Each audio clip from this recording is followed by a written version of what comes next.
Much like the victory at Vicksburg, the real battle for Atlanta was in the weeks and months leading up to it.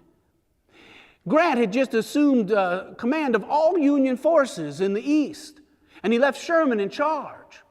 Sherman fell into this terrible dance where the Confederates would claim a mountaintop, and then he'd use my boys to swing around and outflank them. We'd push them up off the mountain, and they would fall back. They'd claim another mountaintop. We'd swing around to the other side and outflank them, push them off the mountain, and they'd fall back. This went on and on. At Resaca, we got there and we saw the rails down in the valley, and I told my commanding officer that my boys could claim this town and we could cut off their retreat if we could claim the railroad. But my commander refused. We had 3 divisions, but he refused. I said, my boys in the 15th, we could do it single-handedly if you just give us permission. But he refused. And we watched as a town filled with Confederate soldiers. And we quickly found out that the hill we were on is where they practiced their artillery. And soon they were popping popcorn for us. And most of the soldiers fled, but not me. We watched the fireworks for a while, taunting and teasing them. Finally, at Kennesaw Mountain, we met the worst defeat in our pursuit of Atlanta. And we swung out onto an open field.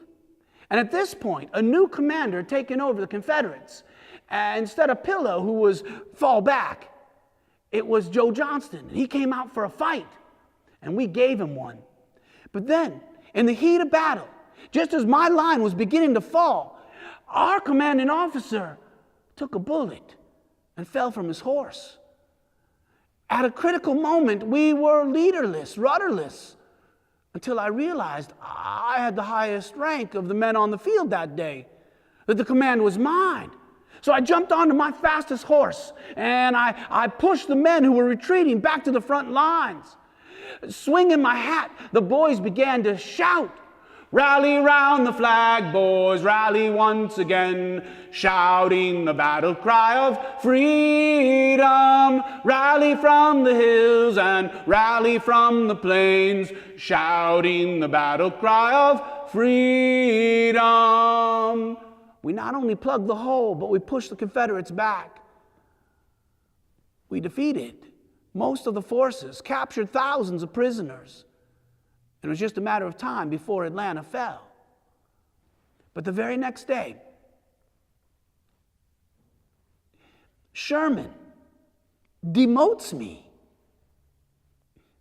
The rank that I had claimed on the battlefield, that was righteously mine, that I had earned valiantly, he takes that rank away, and he gives it to one of the West Point boys.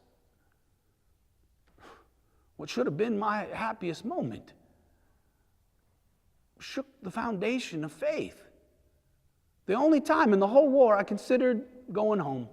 I was a volunteer. I missed my wife and family, but Lincoln and Grant had higher plans for me. They sent a telegraph ordering me to come to Washington.